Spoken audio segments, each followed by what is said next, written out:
Welcome along to this webinar on the assessment plan.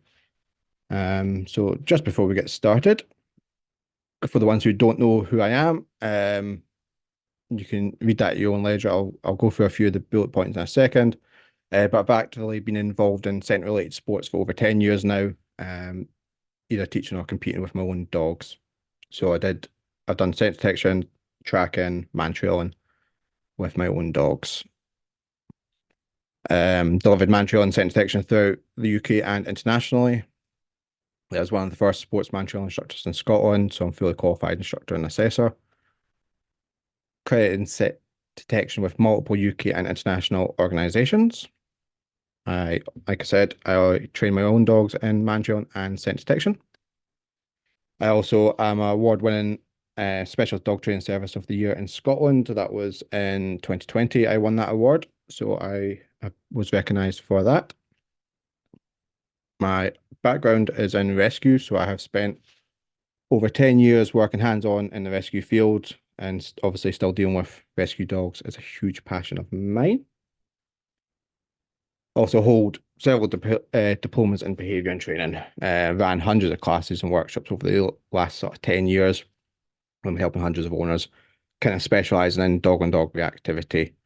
That's where it seemed to lead me to. So now I always specialise in scent detection and man trailing, hence the business name. So yeah, so that's just a little bit about myself for the ones who don't know who I am. So what I'm going to go through this evening with you is how to prepare for your assessment when you think you're ready versus when you're actually ready. Is failure the worst thing that can happen? And then at the end, we'll go through any questions. So if you do have any questions, you can either pop them in the chat. I'll catch them at the question slide, or you can ask to unmute yourself on the question slide only, please. So if you do need to take a wee note down or anything like that during it, please do that. And if you're watching this back in the recording and you have any questions, there's a contact card at the end, which gives you all the information to contact me if you've got questions. So first things first, how do we prepare for our assessments? So when talking about assessments, there are things you can do to prepare. Now, when I'm talking assessments, I'm not necessarily just talking about man trailing here. I'm talking about any assessment, whether that be scent detection, tracking, or even your own personal things like passing assessments to become instructors or any of this. First thing you have to do is make a plan. So without a plan, how are you meant to prepare for that assessment? That plan can be as long or as short as needed. And I use the SMART method. So for the ones who don't know what SMART is, it's specific, measurable, attainable, relevant, and timely.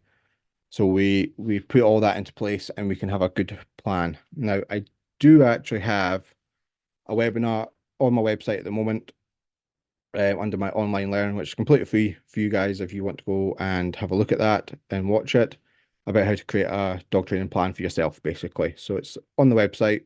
Again, contact information is at the end of this slideshow, and you can pop on, download. You can view it. I believe it is on YouTube. If it isn't, I'll be uploaded to YouTube shortly as well. So first thing, make a plan. Second thing you need to start doing is documenting training history. So again, you need to be able to know where you're at.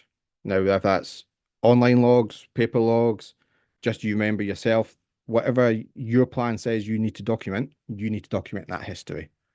So before we even talk about assessments, you need to make sure you've documented any training history so you know where you and your dog are at, you know where your weaknesses are and your strengths. Breaking down the assessment requirements. So again, if we're talking scent detection trial, for instance, most scent detection trials have 4 search areas that are made up of X number of hides, an X number of time limit. You understand, right? I can train that. I can break that down and I can train each component of that individually and then bring them all together over time. But again, that'd be part of your plan. You understand, right? Okay, so let's talk about a man trailing assessment. So it could be whatever that assessment looks like. It could just be you break it down into, right, I want to work on the age element of that trail. I need to be able to do that week in, week out type thing. But you need to be able to understand each and every part of that assessment or trail. You need to speak to your instructor. So for the ones who trail or train with me, you guys know I don't talk huge amounts about assessments. I'll come on to why later on in this webinar. But for you guys who aren't who I'm not your instructor, you need to speak to your instructor. Most good instructors will tell you if you open and honest if you're ready for things, and they should, because they only want what's best for you as a client. And same if you're an instructor listening to this, you need to be open and honest to your clients to say, yes, you're ready. You know you're not. If you're saying yes, you're ready, the expectations of that client then is they expect to pass. So you need to be prepared to deal with it if they don't. If you say no, you're not, that's not the end of the conversation. It should be no, you're not, but here's the plan. Okay. Um, most of my guys, we do monthly theme searches for scent detection and Mancho, and I know where I would say 90% of my clients are at all times. And that's just something I do as an instructor for my own clients. Stick to your plan. Don't rush it. I don't know how many times I have seen plans getting rushed, more so in behavior and stuff like this, general training, because we have training plans for specific behavior, for instance, and people just seem to rush. They go, well, yep, step 1, 2, 6, 8, 10, and you go, well, that's not a training plan. If you're able to jump that far ahead, well, that's fine. You can amend your training plan. But more often than not, people are rushing to things, rushing to tick boxes, as it were. So for me, these are the sort of five main things we need to look at before we even talk about assessments. Okay. Before you think you're ready, which was the next slide, this is what you need to be doing. Okay. So moving on. When you think you're ready versus when you're actually ready. Now, I could easily just say, well, it depends. And it's one of my favorite phrases in dog training because it generally does depend. And it's not me just saying that to get out of things. It's me saying that because it really depends on your personal circumstances, your personal team goals, your personal team. So, but I'm not going to do that tonight. I am going to go into a little bit more about things. So, something I've seen over the years is a rush to get a bit of paper. Ultimately, for an assessment or whatever it is, assess a bit of paper, a rosette, a badge, a whatever, it is meaningless to your dog. Okay. They do not care about that. Well, some dogs like to carry it around, fair enough, but it is about the human element, it's not about the dog element. And that's something I think is forgotten a lot about. So when I'm saying when you think you're ready, is it you ready as a team or is it you as a human's ready or is your dog ready? So are you ready? Have you completed a workbook, a logbook type thing, or a block of classes? Does that mean you're ready? Others have been training for less time and already done theirs. Feel you should have done it by now. You've been training for a long time. You surely should have done it by now. Want to test yourself. These are all things I quite often hear people talking about. They think they're ready because they've done something like this. They've completed a block of classes. They've completed their log books. They've been training for a year and a half. Why haven't they been allowed to do an assessment yet? And ultimately, it's because they're not actually ready for the assessments. They're not ready for them for whatever reason. Okay, so think about the questions. I bet some of you have thought of them and done it yourself. We've all been there. I've done it myself. We've all done it.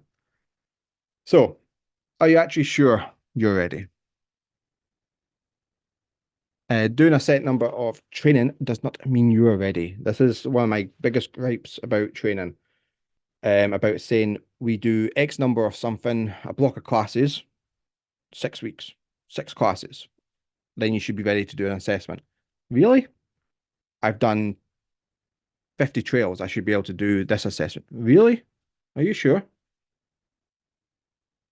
It takes as long as it takes. Okay. There is no rush. If there's anything you take from this webinar, do not rush. Okay. Do not rush it. I've seen it too many times, dogs being rushed. Um, exactly my next point. What is the rush? Why are you rushing to do an assessment? Or why are you rushing to take a test, to test yourself? Why are you doing that? Okay. These are questions that I can't answer for you. These are questions you should be asking yourself. Why do you want a test? Why do you feel you need to test yourself? Okay. Now, before I move on to the next part, next little bit of are you ready versus are you actually ready? It's something I don't think's talked enough about in sports dogs. And that is purely are you prepared for failure? Are you prepared for failure as a client, as an instructor, as a handler, whatever you want to call yourself? Are you prepared for failure? Because if you think you're ready and you do things before you're actually ready, you're going to fail or you might fail. So if you test, are you ready for failure if it goes wrong? So before you say yes, oh, I'm ready, have you got a plan for when it goes wrong? Most of us don't think about when it goes wrong. We don't talk about that. And I get it.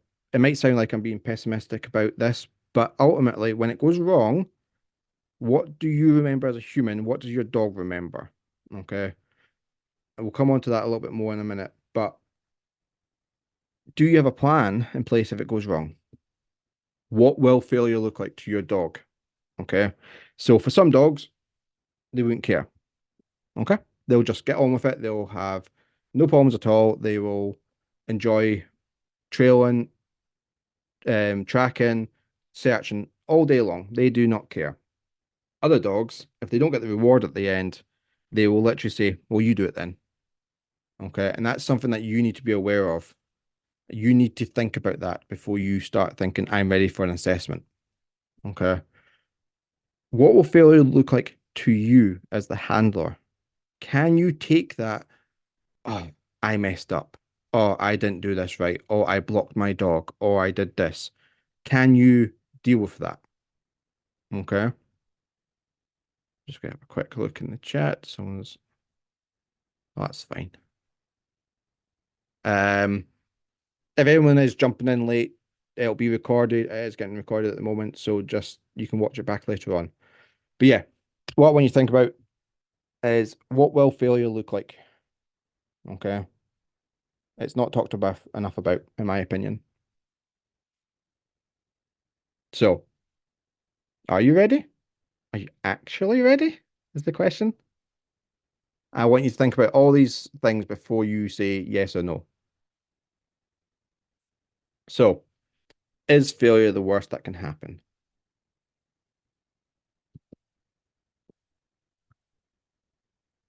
What is the dog learning? So, failure, in my opinion, is not the worst that can happen. Why? It's about what the dog is learning. That's the worst that can happen. So, if I'm testing myself or the dog and they go wildly wrong, they're doing whatever it is, they do a sense detection assessment and miss every hide call. You call six false alerts throughout the trial. Or you've done a man trail assessment and you didn't find your trail there. You then, what has your dog learnt during that time? That is what we need to think about before we do assessments. Okay, so this is planning for that assessment. So again, we need to think about what is your dog going to learn if we do it wrong. Okay. As I was asking before, can your dog handle failure? Yes, your high drive dogs might handle failure fine, but how many times will they handle that failure? How many times will they enjoy doing something that doesn't equal reward for them? Or are they going to start rewarding themselves? So I'm going to pick on spaniels here. Anyone who knows me, I love picking on spaniels. if, let's pick sense detection for instance. Spaniel can go out there and decide, I know exactly where all the hides are, but I'm not going to tell you because the search is more valuable to me than that bit of food in your pocket or that toy. The search itself is the most valuable thing to most spaniels, gun dogs in general, but I'll pick on spaniels. And for failure for the dog could actually be being removed from that, not actually getting the reward of searching. So you need to think about what the dog, if your dog can handle that failure or not. And some dogs can't handle failure. I know a few dogs who I work with, and I've seen over the years that if it went all wrong on an assessment, that dog would crumble, and it would take us a long time to build that dog back up. Which is, I'll come on to that. Don't worry. So I cue my dog to go search or find the hidden person on assessment, and they spent X number of minutes now. Say for an assessment, most of you will know like the manager and global assessments. It's around about 30 minutes, I think, for level ones and twos. What have they learnt for 30 minutes? Do they think that that mantra now is we go out and we do searching work for 30 minutes? Now, again, for a spaniel, that's the best reward in the world. For other breeds, other dogs who are low drive, they'll struggle now. They'll go, "Oh, you know what? Last time you said that word, I had to work really hard and I really didn't enjoy it." Now, dogs like us, we're going to remember negative experiences more. Why? Because it's about survival. So dogs going to learn, oh, you said that word and it didn't equal reward. I had a hard time. You got stressed. I got stressed. Everyone was stressed. I got put back in the car in the end. This, that, the next thing. And I didn't get my chicken. Okay. That's what your dog could be thinking this Q word now means to them. Okay. Rather than just, this is fun. Okay. Think about it. When we cue the dog, we want them to perform that action. So whether that's finding the person, finding the target order, tracking the person, whatever that is, that word means something to the dog. And if the expectation for the dog is, oh, there's normally two or three hides, a couple of minutes of searching. Suddenly I'm searching for 5 minutes, 6 minutes. Oh, that's double my normal time. Or a mantua. Normally we do sort of, couple hundred meters or so, whatever the normal is to that dog, and suddenly you're asking them to be out there for up to 30 minutes. It's a long time for a dog to be working. They think, what does this Q word mean to them now? Recovery time. How long will it take them to recover from failure? I can't answer that question for you.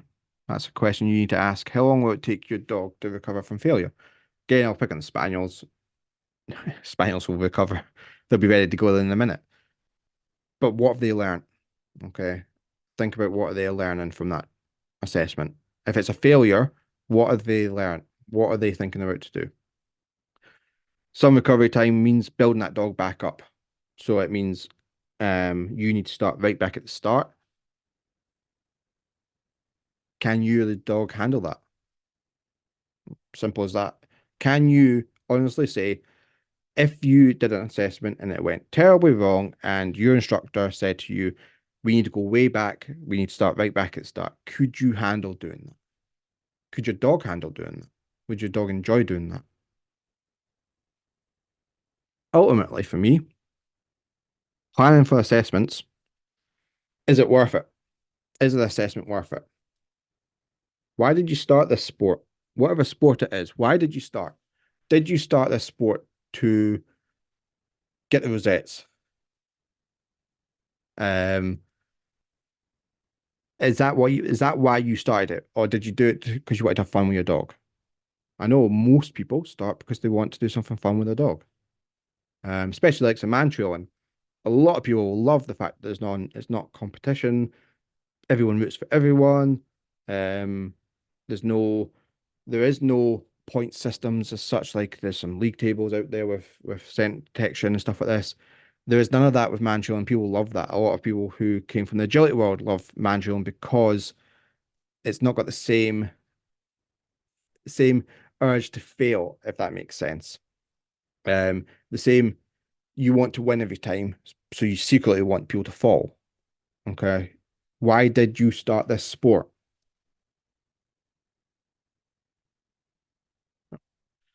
Ultimately, what's your goal as a team? Again, in your plan, right at the start, first thing I talked about, making a plan, you should have a goal. Is your goal to get certificates, rosettes? Cool, that's fine. That's okay. If that is your goal, that's absolutely fine. But you need to plan accordingly for that.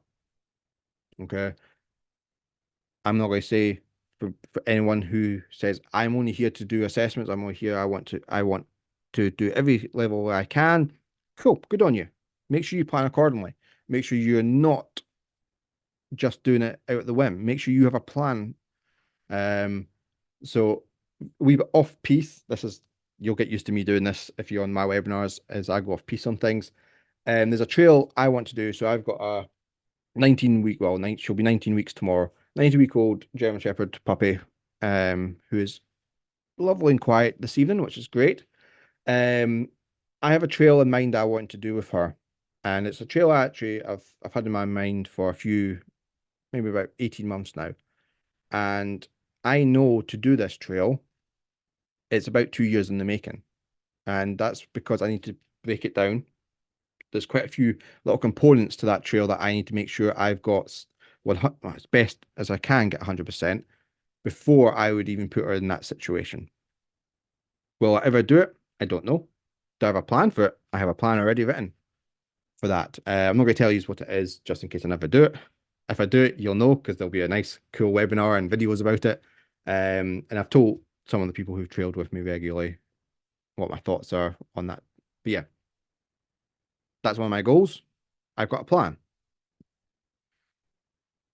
Is testing worth it?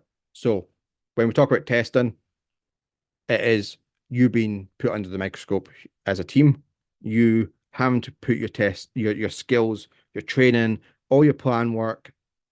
Is it worth it? And if you answer no, it's not worth it for a bit of paper. Why are you doing them? Why are you testing your dog? If you say yes, it is worth it.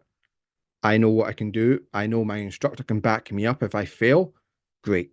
Perfect. Then do them. If you do not have the backup of your instructor or people around you who you can speak to and get advice on, this went wrong, how can I help? How can we fix that? Then, in my opinion, you shouldn't be doing assessments.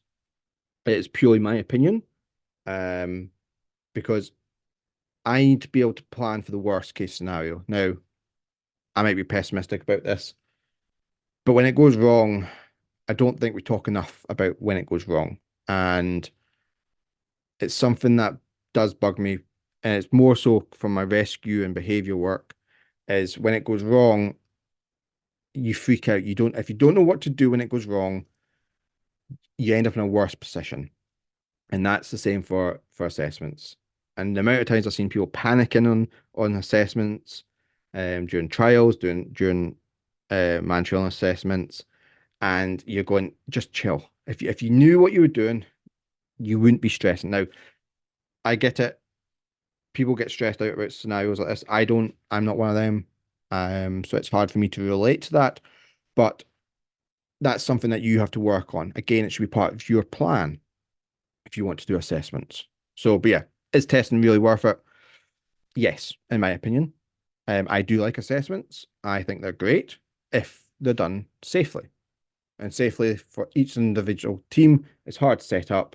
But yeah, if you have doubts about it, don't do it. It's only a bit of paper at the end of the day. Now, something I harp on about. So both, I like my like Raven, my 19-week-old German Shepherd puppy. She was bought as a sports dog, so she is my sports. She's a working line German Shepherd. She is a sports dog. She's come to me and she's doing sense detection and she's actually doing tracking at the moment. Before man trailing, and then but she is a sports dog, and for me, sports dog, it's meant to be fun. So even though I have a working line German Shepherd, oh, I need to take it serious. No, absolutely not.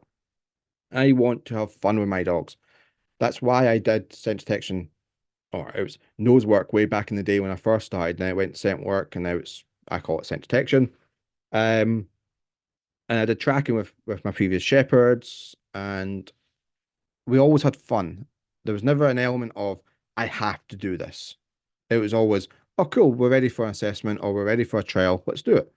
If we didn't do well, and I can stand here and, or I'm sitting here, I can sit here and say, for Mantrail, my previous dog, Roxy, we failed a level one, we failed a level two. I never put it back in for the level two ever. Um, we passed the level one second time round. I never put it back in for the level two because I could see the enjoyment wasn't there for her for that assessment. So I went, nah, we're going to bring it back and we're going to make it fun again. And that's exactly what I did. I made it super fun for her. Um, and I'm so glad I did because that's why I got into it. It was meant to be fun. I wanted to spend time having fun with my dogs. So, final thing is a wee quote that I do like, and it's success is not final, failure is not fatal. It's the courage to continue that counts. So I do enjoy leading that. I do have that on quite a few posts every now and again in my head. Why? Because it's the courage to continue. So when you get knocked down, it's picking yourself back up, cracking on, and making sure you know, right, okay, I failed. What do I do next? But again, if you've planned for that failure, it might not be a full going plan, but if you've planned enough and gone, you know what, I had a plan. If we failed, I knew exactly what my next steps were going to be. Boom. That's the courage to carry on. And that's the important thing for me is what is your plan when it goes wrong? Okay. Obviously, I hope everyone passes. I don't like failing people. Well, I secretly do, I think, actually.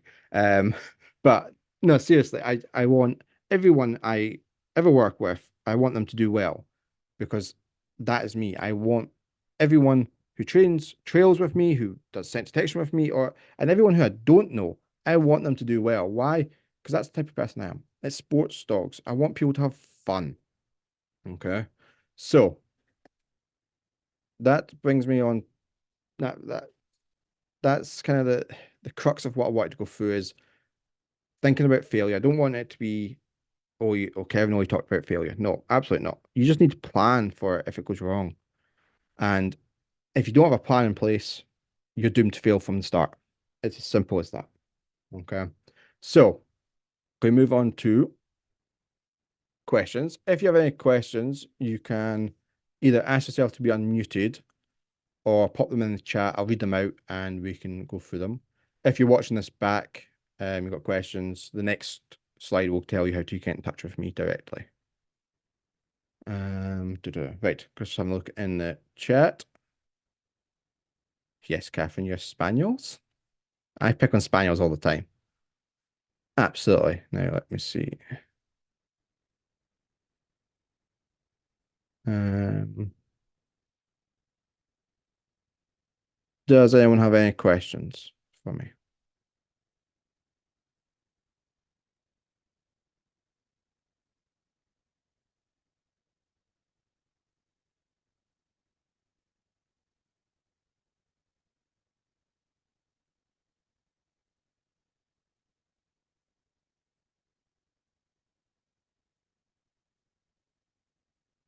No questions?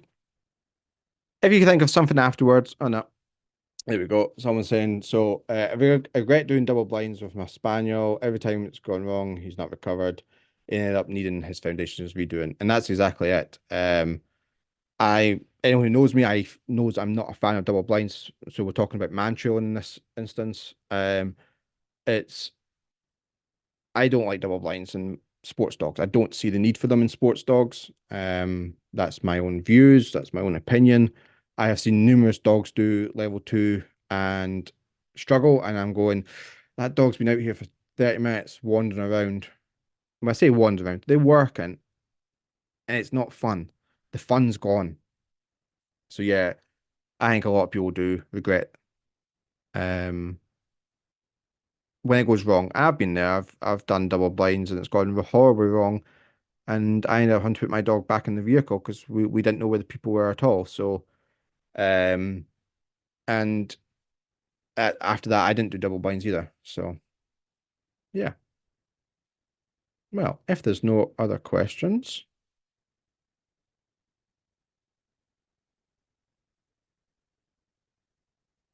no questions, but it's good to put out there to prepare for when it goes wrong. Absolutely. For me, this is the thing. I don't think it's talked enough about, if I'm honest. We talk, think, especially for man trailing. So if I talk specifically man trailing here, man trailing, probably 99% of your trails you ever do are successful. So we don't think about what happens when it goes wrong. Um, Now, on the trail, I'm not talking about on the trail here, because it's a whole other thing that. But if you've got a plan, right, I know if it goes wrong, I can do X, Y, Z. But yeah, especially in assessments, I've had a few assessments being cancelled, like called, 20 minutes in the handler's gone. I'm not pushing my dog anymore. So, um, yeah. Another question. You said that we're going. Uh, you said that we're going to be reassessed with your new setup. Haven't got a problem with this, but some when will this start? Oh, it's probably about it'll probably be January. If it's what I think it is, Laura, it'll be January. But yeah, cool. If there's no other questions, then like I say, if you're watching this back or do think of anything later on, then here's all of my contacts. Feel free to get in touch with any of these means. As I said at the start, if you go to the my website, online learning, there's a how to make a dog training plan webinar there, so you can go and watch that. If you're watching this back, scan the me thing, and it'll take you straight to my website. Make sure you're following me on Facebook and Instagram. Obviously, I don't do Twitter or X as it's now called. Um, but yeah, hope you've enjoyed it. Um, what I'm going to do, I'll leave that up for a second. But yeah, hope you've enjoyed it. As always, thank you all for attending.